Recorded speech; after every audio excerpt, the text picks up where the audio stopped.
temps de venir nous trafiquer avec des langues françaises. On a juste le temps de comprendre et de nous donner des rèmes de Dieu. Or, dans cette bataille de l'esprit, Élie avait compris que non, dans cette bataille, je n'ai pas besoin d'influencer les gens, mais j'ai juste besoin de présenter mon Dieu devant Akab.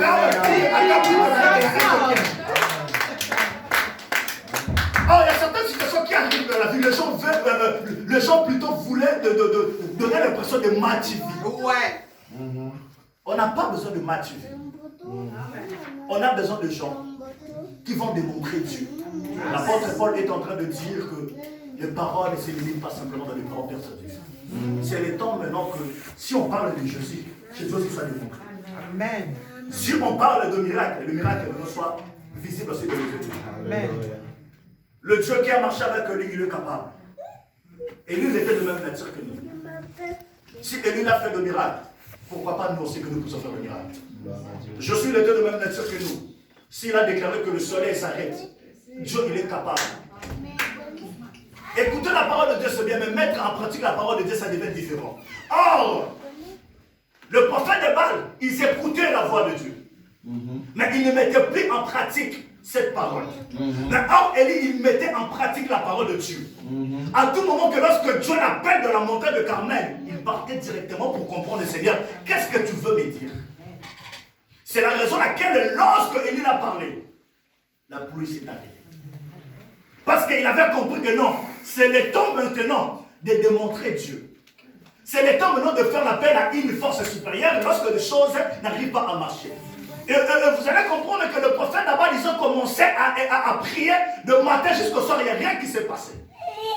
Et Élie vit qu'il avait compris que non, dans cette bataille, je n'ai plus besoin de m'activer. Parce que le matifi là, ce sont des choses que Dieu a besoin de les secrets. Et ce sont des choses que Dieu veut que je puisse prendre tout mon temps de les chercher dans les secrets. Mais dans le yeux de tous, il a simplement besoin de démontrer sa puissance. C'est la raison laquelle il a dit, voici le miracle qui accompagnera cette pierrerie.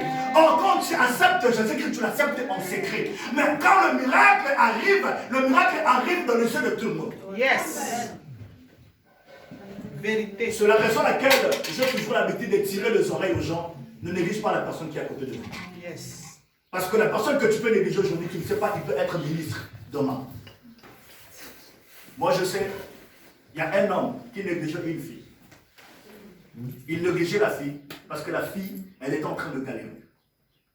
Ils étaient en relation. Elle négligeait la fille, elle négligeait la fille, elle négligeait la fille.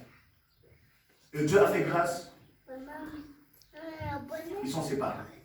La fille, elle est partie continuer ses études. Lui aussi, il est parti faire ça. 5 ans après, la fille, elle est devenue PDG. La suite, il a fait le CV dans le même compagnie qui était venu demander le PDG de cette compagnie, ex, aujourd'hui. Et quand maintenant, elle a dit, cette homme me dit quelque chose. Il a simplement, plutôt simplement dit, appelle-moi la personne. Quand la personne est venue, il a regardé comme ça. Il est tombé. Il a dit, laisse-lui comme ça. Il va se réveiller aujourd'hui, il va me voir. Et 5 minutes après, il s'est réveillé.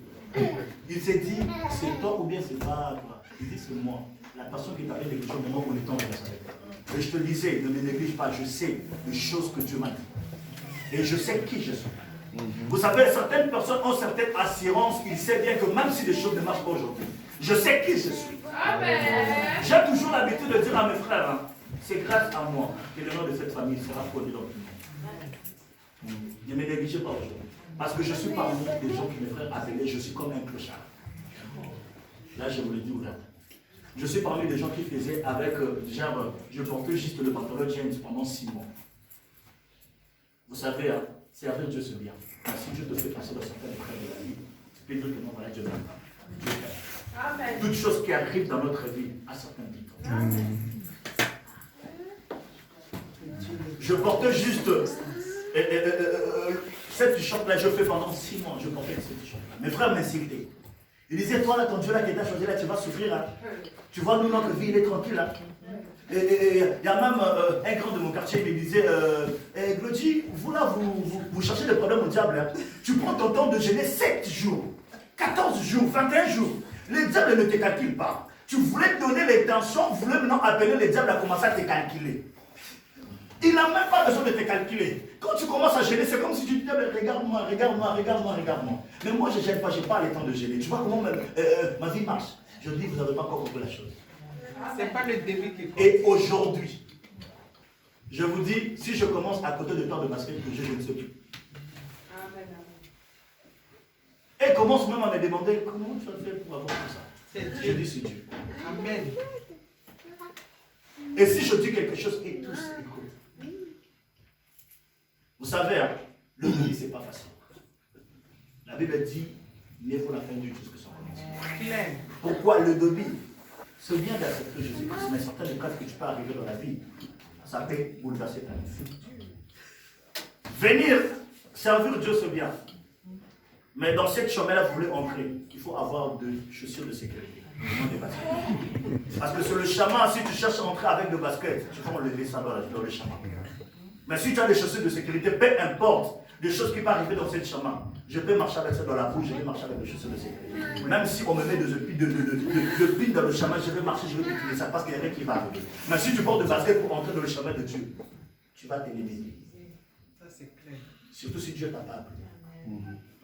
Tu vas te limiter. Or, dans cette bataille, vous allez comprendre qu'il y a certaines choses qui nous arrivent dans la vie. On n'a pas besoin de la prière.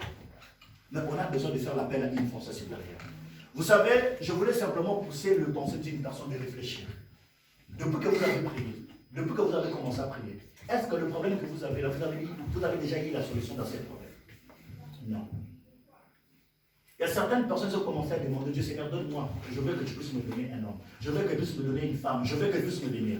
Depuis que vous avez commencé à prier, il n'y a pas encore la solution. Change maintenant les tactiques. Vous savez, les gens qui ont fait l'armée, ils peuvent vous expliquer ça. Et lorsqu'ils partent dans certaines batailles, s'ils sont qu'il y a certaines retours bizarres, ils rentrent pour changer la tactique, pour planifier de nouveau et pour partir maintenant. Pourquoi? Ils ont senti que dans le champ, cette chemin qu'on voulait entrer, ils ont mis des barrières. Mais la seule chose que nous, on va faire, on va changer de tactique, on va maintenant contourner pour venir derrière. C'est la même chose aussi avec la vie chrétienne. Et si vous avez commencé à prier depuis longtemps, vous n'avez pas commencé la solution. Change maintenant ta façon de faire des choses. Commence maintenant à faire l'appel à une force supérieure pour décanter la situation. Parce que depuis que vous avez commencé à prier, la chose ne change même pas. Les choses n'évoluent pas.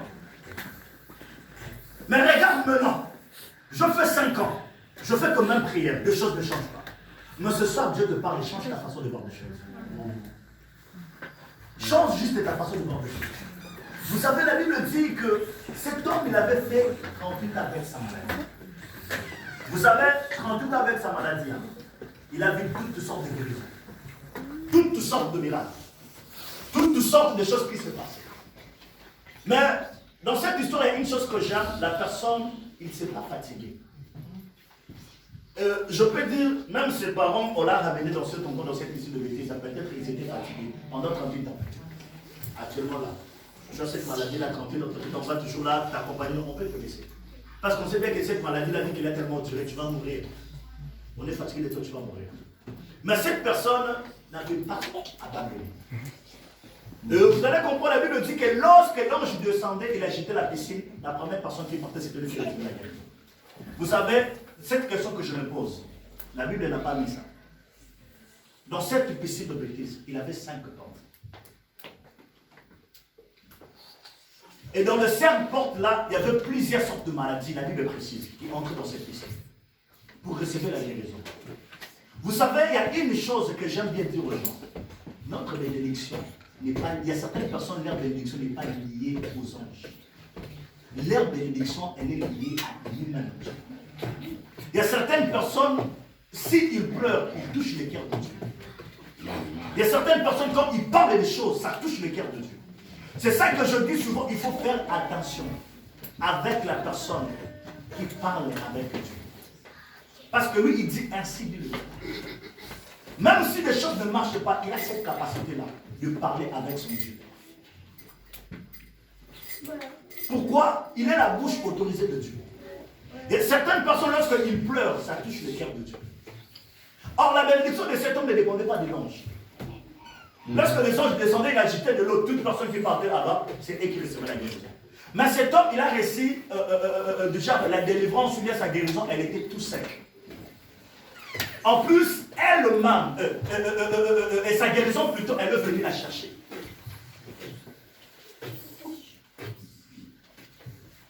Jésus lui-même, il est venu chercher la personne. Il y a certaines personnes, vous avez tellement trop prié. Vous avez tellement trop prié. Vous avez fait toutes sortes de prières.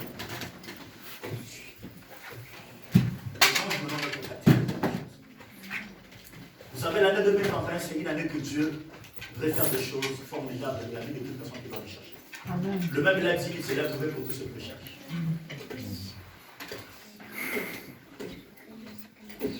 Le même, il a dit invoque. Lorsque Élie a invoqué le Dieu de Dieu, la Bible dit que le feu est descendu. Et or, il y a une chose qui suit que lorsqu'on invoque Dieu, la Bible dit invoque, moi je te réponds. Or, à tout moment qu'on peut invoquer, il faut s'attendre que la personne que tu es en train d'appeler, il faut que la personne puisse te répondre. Quand tu appelles la personne, il faut que la personne puisse te répondre. Or, notre deuxième point, sur les trois réalités spirituelles, premier point, c'est d'invoquer. Et deuxième point, c'est de répondre. Invoquer, c'est juste faire l'appel à une force supérieure. Or, la personne que tu appelles, il faut que la personne puisse te répondre. Si la personne que tu appelles, il ne te répond pas, là, c'est plus invoquer. C'est plus appeler. Tu peux tomber dans le répondeur. Comme le Dieu de 450 prophètes, ils ont tombé dans cette chose qu'on appelle la répondeur. Parce que depuis qu'ils ont commencé à prier, leur Dieu, il est en train de dormir. Et vous allez comprendre dans cette histoire, Élie a commencé à se moquer d'eux. Il a dit, vas-y, essayez encore d'appeler. Peut-être votre Dieu là, il est en train de dormir. Ou bien il s'est déplacé. Vous savez, une personne qui sait comment chercher Dieu dans le secret, il marche avec cette assurance. Même si des choses qui se présentent devant moi, je sais si j'envoie comme mon Dieu, il est capable de déclencher les choses, de me répondre. Peu importe les choses, là où les choses étaient difficiles, il est capable de déclencher la bénédiction de le ciel pour que ça descende et ça puisse ouvrir des portes. Amen. Quand tu appelles, il faut attendre que la personne puisse te répondre. Amen. Alors, on dit répondre, se manifester à quelqu'un qui vous a appelé, donner suite de telle façon à une demande. Alors, Élie l'avait appelé. Il savait que je suis en train de faire une demande à Dieu. Il savait que je suis en train de demander à Dieu.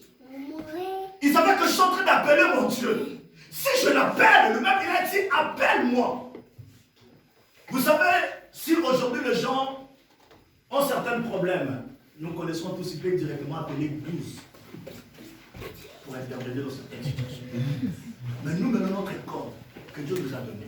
Lorsque les situations ne marchent pas, le même l'a dit, je remets en toi. Quand tu appelles, il faut s'attendre à une réponse. La Bible dit on donne à celui qui demande. Toi, tu n'as pas demandé, comment on peut te donner? Jamais. Toi, tu n'as pas demandé, comment on peut te donner? Toi, tu n'as pas appelé, comment on peut te donner? Toi, tu n'as pas appelé, comment on peut te répondre? Lorsque tu appelles, il faut s'attendre à une réponse. Quand tu invoques, il faut s'attendre à une réponse. Or, nous, aujourd'hui, on a tendance, lorsqu'on commence à appeler Dieu, des choses à quelles on dirait, il a fait 1 mois, 2 mois, 3 mois, je n'ai pas encore reçu la réponse, tu te fatigues. Il ne faut pas se fatiguer lorsque tu appelles. Et on peut comprendre que des fois, je peux appeler le pasteur, il est occupé. Et ce n'est pas dit que le pasteur a refusé de me répondre, mais il est occupé.